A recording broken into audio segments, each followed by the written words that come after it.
They say, the quietest man in the room is usually the one you should watch the closest. And I learned that lesson by becoming him. My name is Theodore Ashcroft. And on a cold Tuesday morning, my wife made the biggest mistake of her career. She believed she understood me. Like an old page she had read too many times. She was wrong. I was sitting at the breakfast nook of our brownstone in Back Bay, Boston, wearing a 3-day-old Henley, sipping burnt coffee from a chipped mug. My sister gave me back in grad school. Outside, the snow was coming down sideways. That kind of Boston snow that turns Commonwealth Avenue into something that looks like a black and white photograph. I wasn't doing anything important, just flipping through a book on beekeeping I picked up at the Brattle bookshop the week before. Not because I keep bees, but because I like systems that require patience. My wife, Camilla Whitestone, walked into the kitchen like she was preparing for war. Gray Armani blazer, those steel-toed pumps she wore when she was about to close a deal, the lipstick she called Verdict Red, and she dropped a cream-colored envelope on the marble countertop right next to my mug. Didn't even slow down. My attorneys finalized this last night, she said, thumb flicking across her phone like I wasn't even in the room. I should have done it 2 years ago. I've built too much to leave anything exposed. I stared at that envelope. The return address was Kensington, Harlow, and Reese, one of those old-money Boston firms on State Street where the partners drink single malt at lunch and charge you $1,500 an hour for the privilege. The paper was too thick. The seal was too precise. It had that particular energy of something that had been sitting in a drafts folder for a very, very long time. "What is this, Cam?" I said. And I want to be honest with you, part of me already knew. The part that notices things, the part most husbands train themselves to ignore. A post-nuptial agreement, she said, flat. Like she was telling me the dishwasher was running. I leaned back in the chair. We've been married almost 3 years. Which is why the timing makes sense. She finally looked up from her phone and gave me that smile. You know the one. The smile that stops exactly at the cheekbones and never goes any further. Take your time with it, Theo. My team is on standby if you have any questions. She grabbed her tote, her keys, her oat milk latte from the counter, and walked out the door without kissing me goodbye. She hadn't kissed me goodbye since the 3rd week of July. I know because I counted. I counted every single morning for 203 days. And look, I want to pause here for a second, speaking to you, whoever you are, watching this from wherever you are.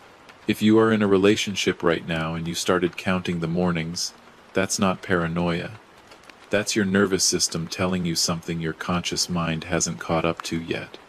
Trust it. I didn't listen to mine fast enough, and I'm going to tell you exactly what that cost me. And exactly what it cost her. Hit that subscribe button if you haven't already. Drop a comment telling me what city you're watching from, and let me know what time it is where you are, because I genuinely love reading every single one. Now, let me take you back, way back. Because this story does not begin on that Tuesday in February 2024. It begins on a rainy Thursday night in October 2020, at a Harvard Business School alumni mixer at the Langham Hotel downtown. That was the night Camilla Whitestone walked into my life wearing a black wrap dress and a smile that, I realize now, came with fine print. I never bothered to read. I was standing next to the crab cake station. That's where I always stand at these things. Near the food, because the people near the food are usually the ones who aren't trying to be anywhere. I had on my good navy blazer, no tie, Alan Edmonds I had owned for 11 years. My best friend Declan Murphy had basically dragged me there. Declan is one of those guys who believes that every problem in a man's life can be solved with fresh air, a good suit, and 3 olives in a martini. "Teddy, you haven't left that brownstone in 6 weeks," he had said on the phone 2 nights before. "You're turning into one of those guys." "What guys, Deck?" "The kind who has a favorite chair." "Everyone has a favorite chair." "No, Teddy. Normal people sit in any chair." "You have a favorite chair. That's a warning sign." So I went. I was planning to stay 40 minutes, shake maybe 4 hands, and be back in my apartment by 9:30 watching something boring on PBS. She found me. I understand that now, In a way I absolutely did not understand then. But that Thursday night in October 2020, I honestly thought I had gotten lucky. "You're not working the room," she said, appearing beside me like a cat that had been in the house the whole time. I looked around. The crab cakes were almost gone. "Neither are you," I said. She laughed. Not the corporate laugh. An actual laugh. Short, dry, surprised. "Touché. Camilla Whitestone. What do you do, mystery man?" And here is where most guys mess up. At these events, when a woman like Camilla asks what you do, she's not actually asking what you do. She's asking what league you play in. I had been through this 1,000 times. I had a script. "Consulting," I said. "Semi-retired. I tinker." Most people moved on after tinker. She did not. We stood there and talked for almost 3 hours. She told me about Whitestone Logistics Group, mid-market shipping firm, private equity-backed, aggressive growth. She had Series C closing in April. She was 37, sharp, witty in that cold, understated way that, and I admit this freely, I have always been a sucker for. And she kept looking at me like I was a Rubik's Cube she hadn't figured out yet. I should have recognized that look. I've worn that look myself, at negotiation tables in Zurich, in Singapore, in Palo Alto. But I wanted to believe it was chemistry. And this is the thing I want every single one of you listening to really understand. Wanting something to be real is not the same as it being real. Write that down. Tattoo it somewhere. Here is what Camilla thought she knew about Theodore Ashcroft that October night. Quiet consultant. Nice but not flashy. Probably had a decent 401k. Lived in Back Bay, which suggested old family money, but not serious money. Drove a 14-year-old Volvo wagon. Drank domestic beer. And here's what was actually true. 6 years before I met her, I had quietly sold a financial analytics platform I had spent 11 years building. Sold it to a hedge fund consortium out of Greenwich, Connecticut, for a number my accountant still whispers when he says it out loud. No TechCrunch article. No LinkedIn victory lap. No Forbes profile. I signed the papers on a Thursday, went home to Back Bay, ordered a lobster roll from Neptune Oyster, and watched a 3-hour documentary about the construction of the Panama Canal. That was it. Because here's a rule I learned young, and I want to pass it on to you for free. Money that makes noise attracts problems. Loud money gets lawsuits. Loud money gets extended family reaching out. Loud money gets Camilla Whitestones. So I went dark. For 6 years I lived below the radar. I owned equity stakes in 14 different companies.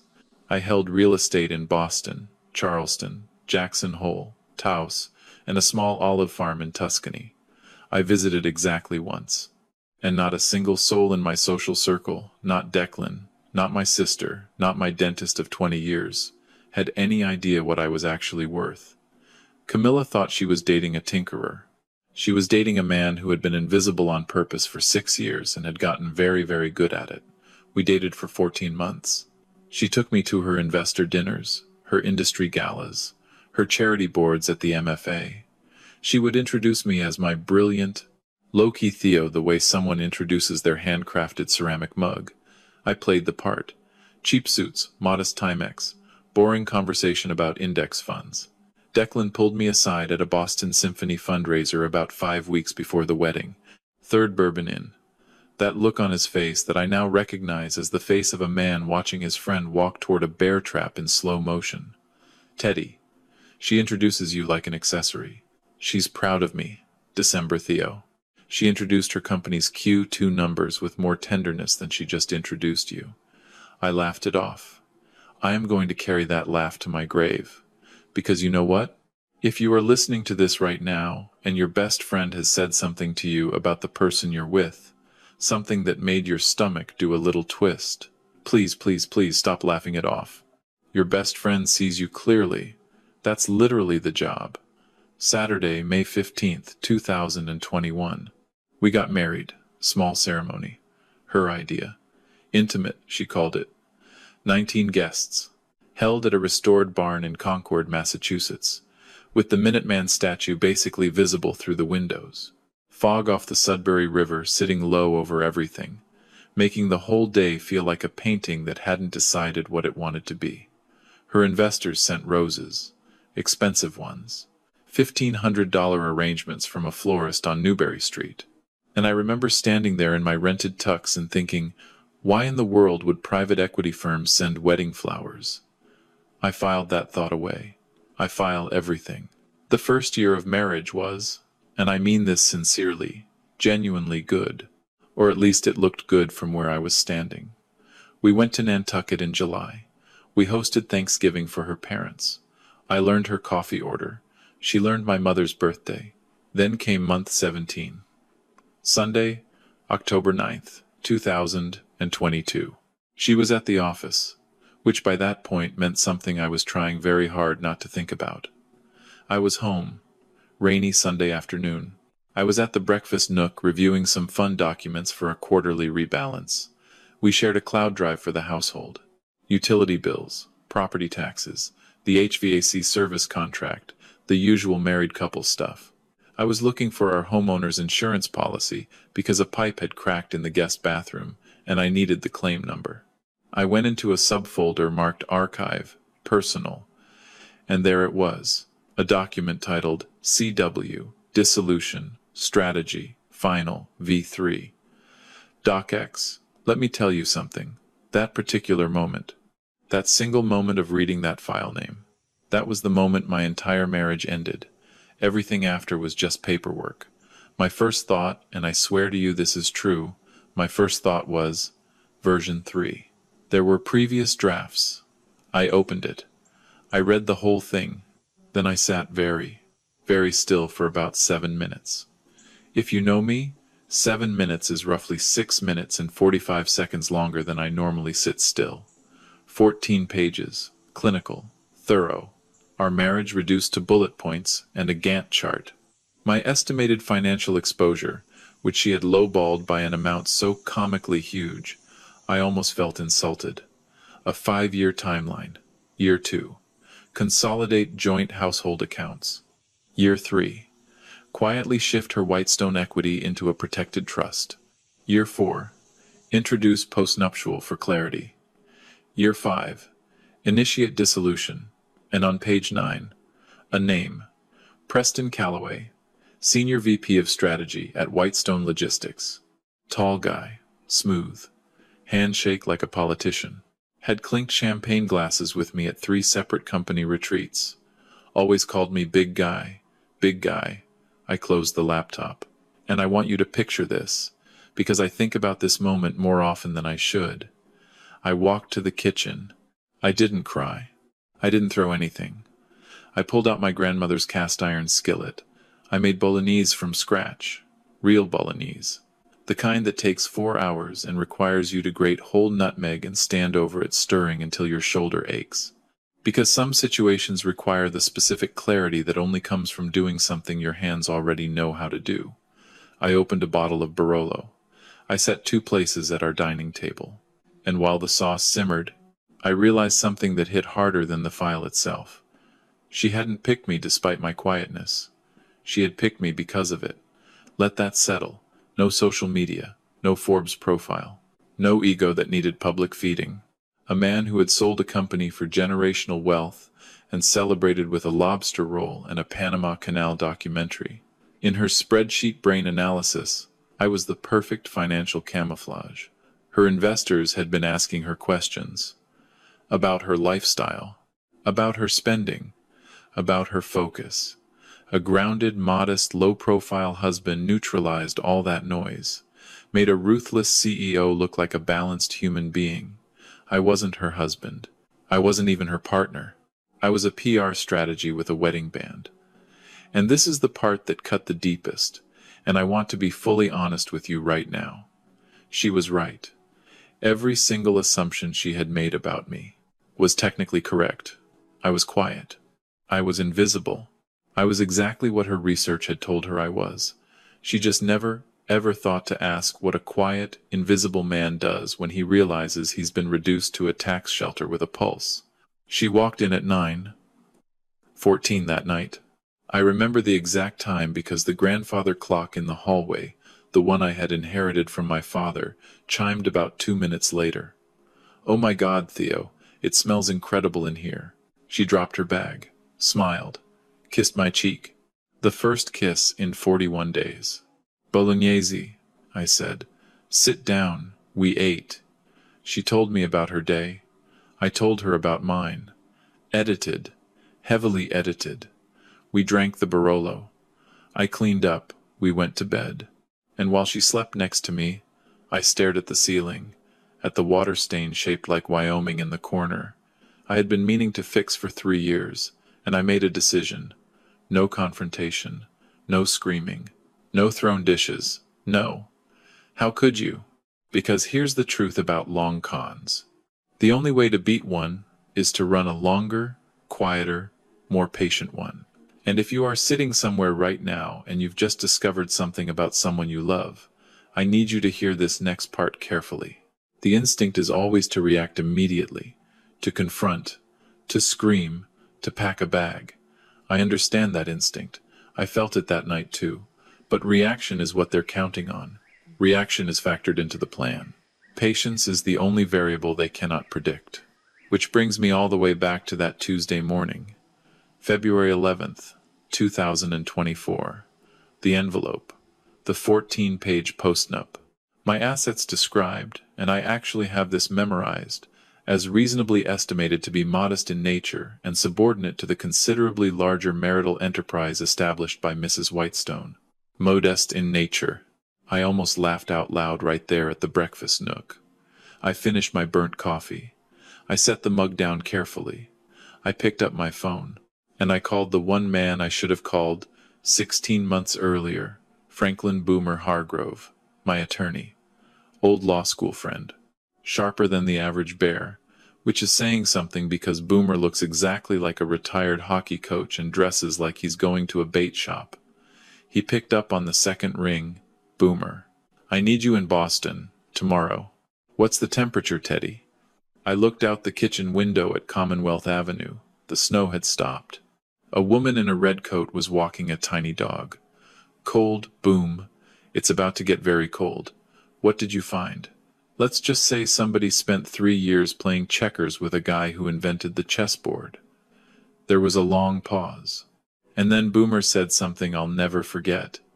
"Teddy, I've been waiting for this phone call for 7 years.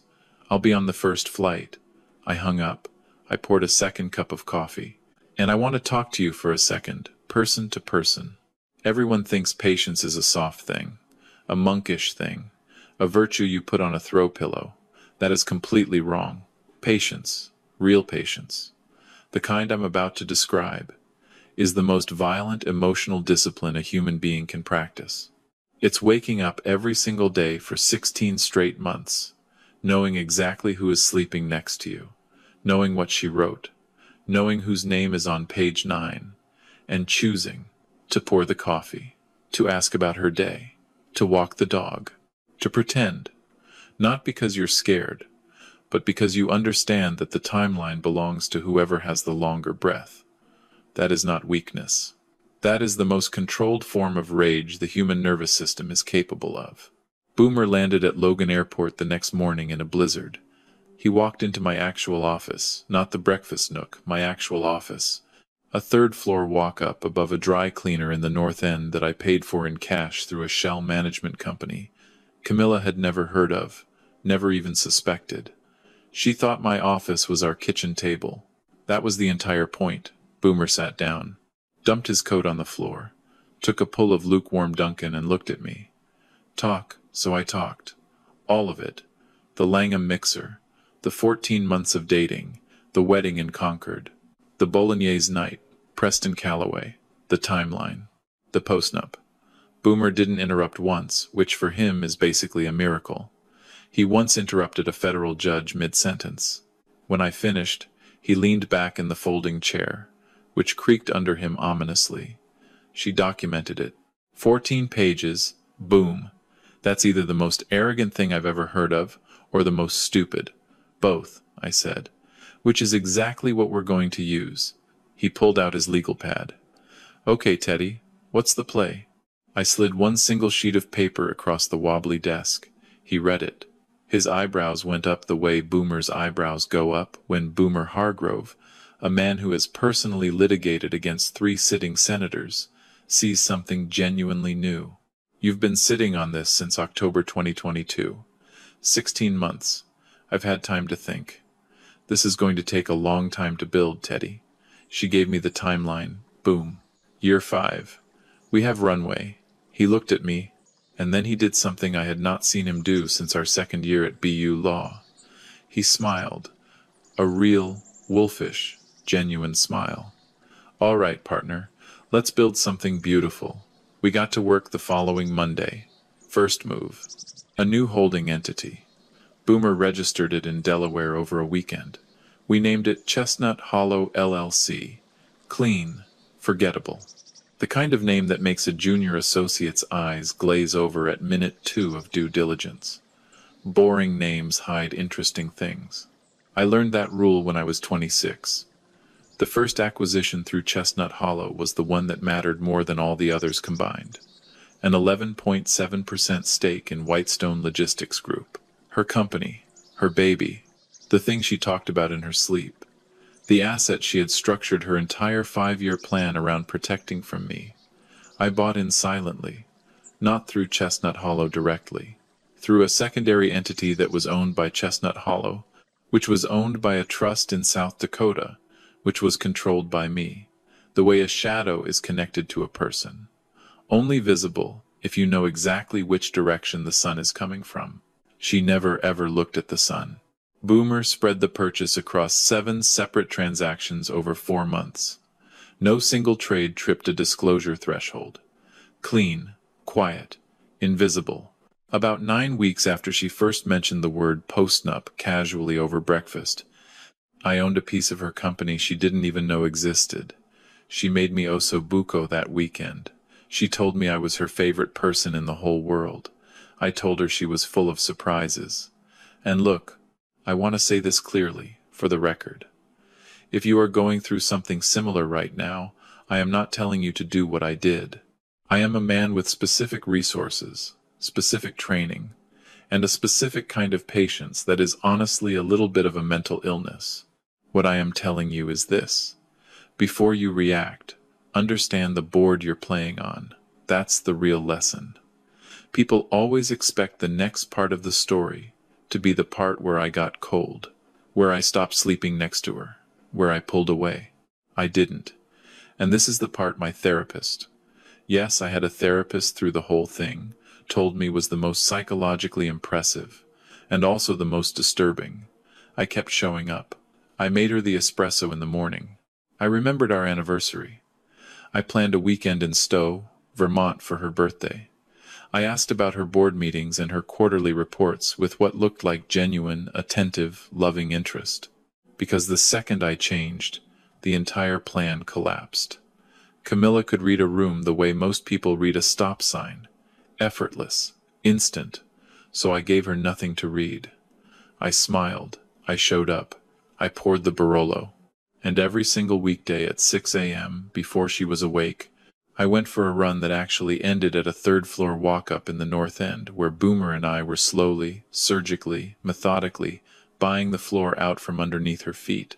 Nobody ever said revenge had to look like revenge. Sometimes it looks exactly like a functioning marriage.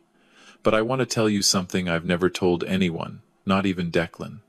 There were nights, and I'm not going to count them for you, because I don't want to count them.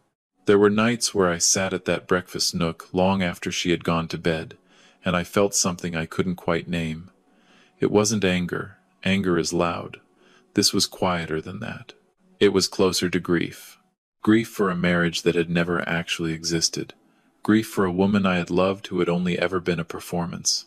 Grief for the version of Theodore Ashcroft who walked into the Langham Hotel on that rainy Thursday in October 2020 and thought he had gotten lucky. There was one night in particular, March 2023. Freezing rain just absolutely pounding the windows on Marlborough Street. She was asleep upstairs. I was in the dark kitchen with a pour of Lagavulin I had not actually drunk, just staring at the ice cubes. And it hit me all at once. Not the betrayal, not the plan, The plain, embarrassing fact that some stupid, stubborn, romantic part of me had still wanted it to be real. Even after the file. Even after Preston Calloway. Even after the Gantt chart. I had still wanted it to be real. I sat with that for a long time. Maybe 20 minutes. And if you are watching this right now, and you have ever loved someone who turned out to be something other than what they advertised, I want you to know something. That ache. That specific ache. The one where you're grieving not a person but a version of a person that never actually existed. That ache is valid. That ache is real. That ache does not make you weak. That ache makes you human. And the only way through it is through it. There is no shortcut. Then I poured the Lagavulin down the sink.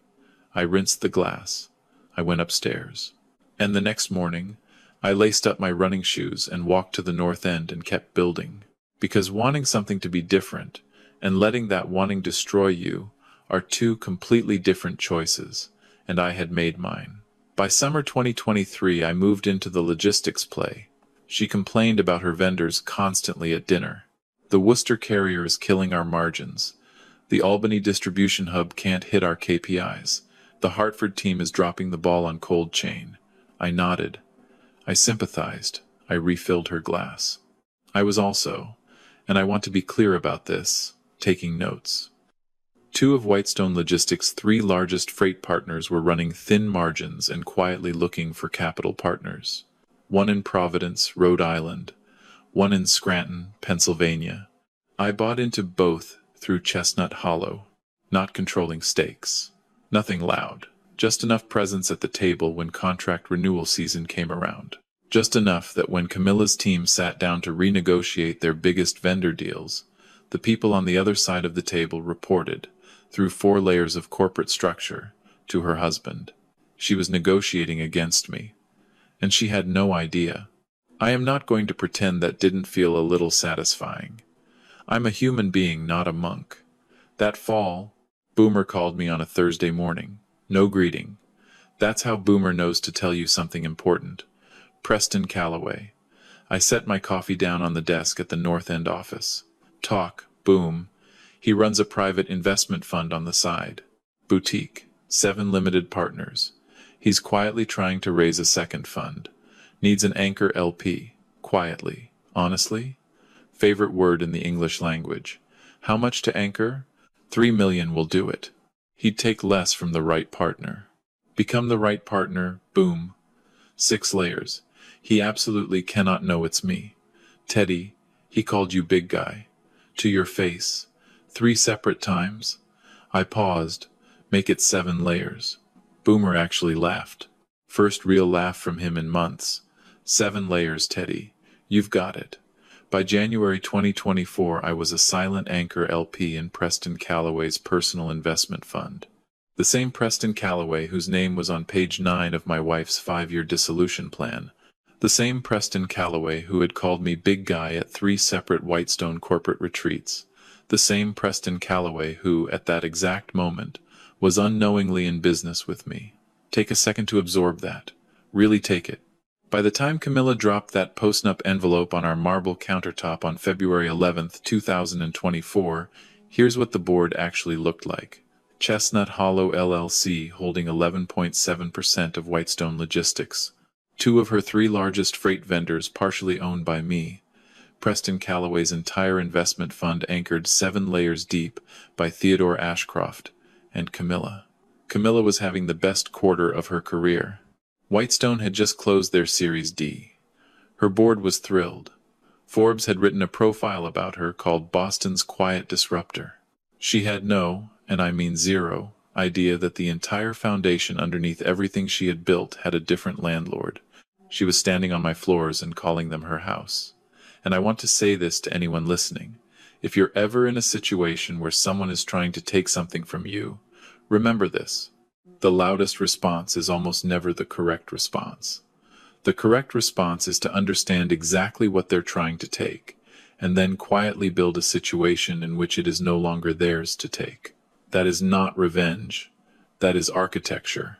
2 weeks after that envelope landed on my countertop, Boomer walked into the North End office carrying 53 pages. set them on the rickety desk like he was setting down a live grenade. I read every single page. Slowly. This is everything, boom. Everything, Teddy. 14 tech equity positions. 4 unicorn valuations. Real estate across 6 states and 2 countries. The logistics network, fully documented. Chestnut Hollow's 11.7 of Whitestone. The Callaway Fund, all 7 layers fully mapped back to you. I looked at the document. 53 pages. Her postnup had been 14. She brought a switchblade. I came back with a surgical operating theater. Send it, boom. The response came 4 days later. Not from Camilla. From her lead attorney, Harrison Kensington. Senior partner. 31 years of family law. Reputation for having seen everything there is to see. Boomer told me the call lasted 11 minutes. That Kensington spoke the way people speak, when every single word is a footstep across thin ice. Mr. Hargrove, your client's financial position appears to be considerably more substantial than previously represented. Yes, Mr. Kensington, it is. Mr. Ashcroft may wish to revisit the terms of the postnuptial agreement in light of this new information. Boomer glanced at me across the desk. I shook my head once. The terms are hers, Mr. Kensington. My client wouldn't change a comma. Very long silence on the other end of the line. I see. I'll be in touch, Mr. Hargrove. Boomer hung up. He looked at me. How you feeling, Teddy? And I thought about a rainy Sunday in October 2022. A clean sans serif font on a document that was never supposed to see my eyes. A water stain shaped like Wyoming on a bedroom ceiling. A 4-hour bolognese for 2 people who were already, at that exact moment, no longer a couple. I stood up, put on my peacoat, hungry, boom. Let's go to Regina Pizzeria. There is a moment in every long game where the board just shifts. Not with fireworks, not with a speech. Just a quiet, irreversible tilt. Like the Titanic when the pumps finally give up, and the passengers in the dining room are still drinking champagne, and nothing looks different yet, but everything actually is. That moment came 3 days after Kensington's call. I wasn't there when he phoned Camilla. But Boomer has a friend who works at Kensington, Harlow and Reese. And that friend told Boomer that Kensington walked into his corner office, closed the door, and did not come out for 52 minutes. 52 minutes. I have been in enough negotiations in my life to know what 52 minutes behind a closed door means. It means the math doesn't work. It means somebody made a catastrophic, career-altering miscalculation. It means the game is already over, and the loser is just now finding out. Camilla came home at 2:47 p.m. on a Wednesday. That was the first sign. Camilla did not come home at 2:47 p.m. on a Wednesday. She came home at 9:30 at the earliest, most nights 10:15. The woman treated our brownstone like an Airbnb she happened to have emotional equity in. But there she was, 2:47 p.m., sitting at the breakfast nook, no blazer, laptop closed, phone face down on the marble, just sitting. I knew the second I walked in. I did not let my face know. Hey, Cam, you're home early.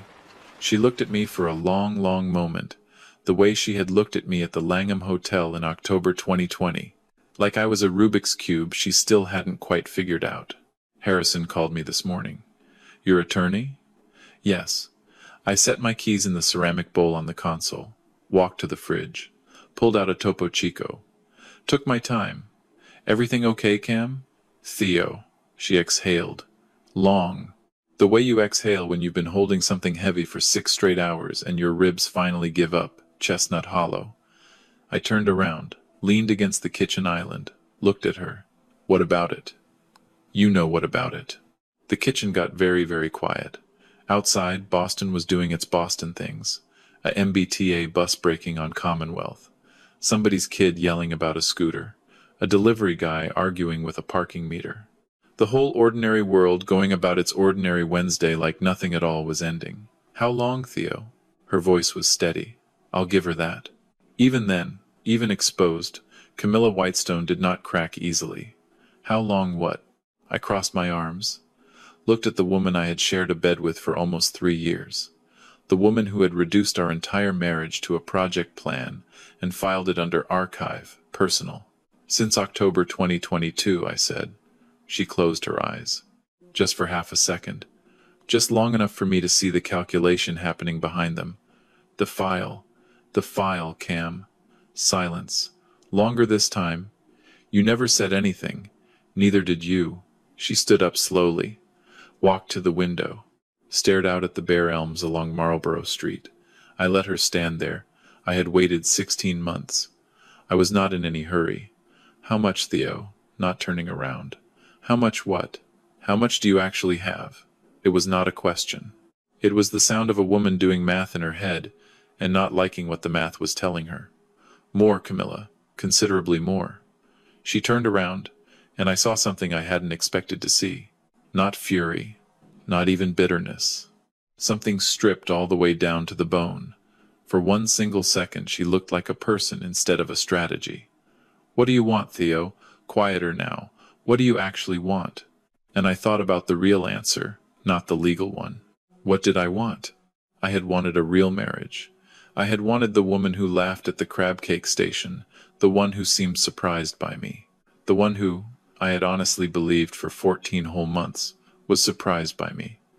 But that woman had never actually existed.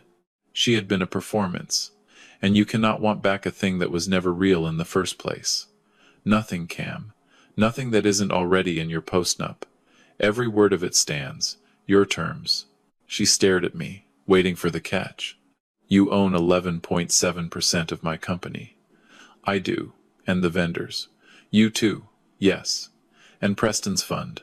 7 layers deep, but yes. She shook her head, slowly, not in rage. In something closer to disbelief. You built all of that. While living here, while eating dinner with me. While I was planning. You were planning year 5, Camilla. I was planning the rest of the board. And this, right here, is the line I want every single person listening to write down somewhere. Because if there is a single lesson to take from this story, it is this. When someone shows you, through their actions, that they are playing a long game against you, you have exactly 2 choices. You can pretend you didn't see it, or you can start playing a longer, quieter one. That's it, those are the choices. She stared at me for a long, long time. Then she walked out of the kitchen without another word. I heard the front door click shut.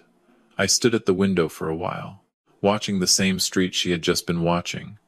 It didn't feel like winning. I want to be honest about that. It felt like something ending that should have, by every reasonable measure, ended much earlier than it did. Or, honestly, should never have started at all. I poured myself a glass of water, drank it at the sink, called Boomer. She knows. Boom. How'd she take it, Teddy? I thought about it.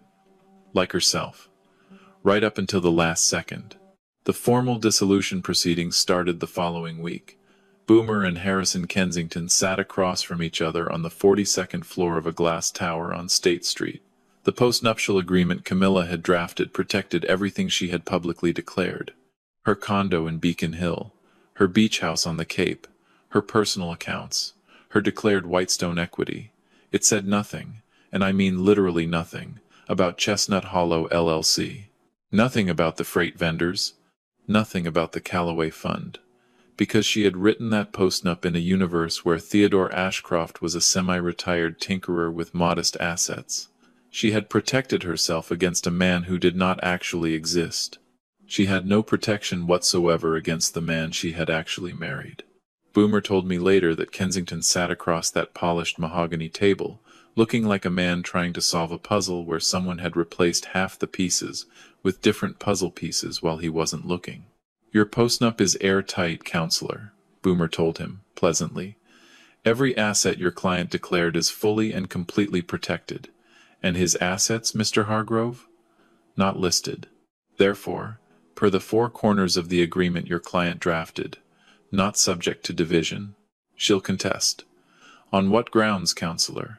She wrote it. Kensington had no answer for that. Camilla had no answer for that. The final papers were signed on a Monday morning in early April 2024. I moved out of the brownstone that weekend. Hired 2 guys from a local moving company. took only what was actually mine, left everything that was hers exactly where it was. Clean, efficient. She would have appreciated the efficiency under literally any other circumstances. I took an apartment in the Seaport District, 28th floor.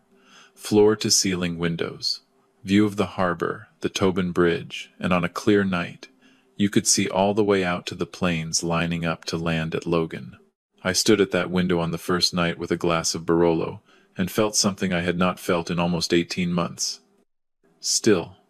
Not happy exactly. Not triumphant. Just still.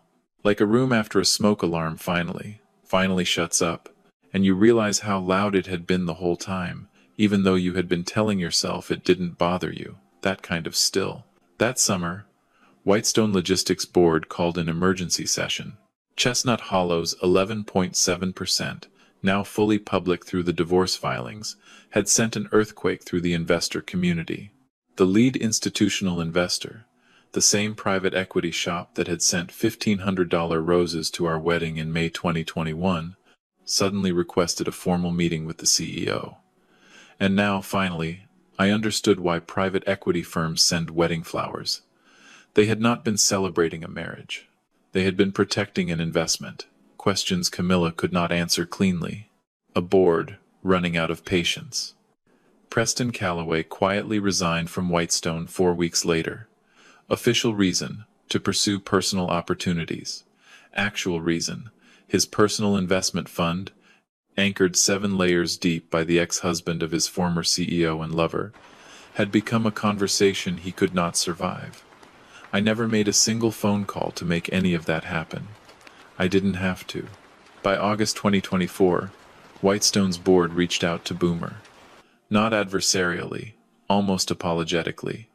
They were looking for stability. Chestnut Hollow's stake commanded respect. Would Mr. Ashcroft consider a formal role on the board? Boomer forwarded the email to me without comment. I read it twice. I thought about a rainy Thursday night in October 2020. A woman in a black wrap dress materializing next to me at the Langham like she had always been there. A smile with fine print I had never agreed to. "You're not working the room," she had said. I wasn't. But I had been paying very close attention to every single person in it. I called Boomer. "Tell them I'll take the chairmanship, boom. Not the advisory seat. The chair. She is going to see that press release, Teddy." I know. I looked out at Boston Harbor from my seaport window. The sun was setting behind the Zachem Bridge. The fog was just starting to roll in off the water. It's nothing personal, boom. It's just business. On a Sunday morning in late September 2024, I read the Whitestone chairmanship announcement in the Boston Globe business section over coffee at a small cafe on Hanover Street. Great espresso. No one there had any clue who I was. That is still, to this day, my favorite part. Declan called at 10:06 a.m. I saw the globe. Morning, December Teddy. Long pause. I told you. You told me she was deliberate. You told me that deliberateness might be aimed at something I couldn't see. And I was right. And you were right, Declan. So, now what, Teddy? Now I finish my cortado. I set the cup down. I built what I built. December I protected what I protected. She made her choices. I made mine. And you're okay. I actually thought about it. Really thought about it. The March night with the Lagavulin, I didn't drink. The ceiling with the Wyoming-shaped water stain. The 4-hour bolognese for 2 people who were already no longer a couple. The 16 months of pouring the wine. The Thanksgivings. The anniversaries. The weekend in Stowe. I thought about what I had wanted, and what I had gotten instead, and how those 2 things, even when they are wildly different, can still somehow add up to something that you can actually live with, and carry. Yeah, December.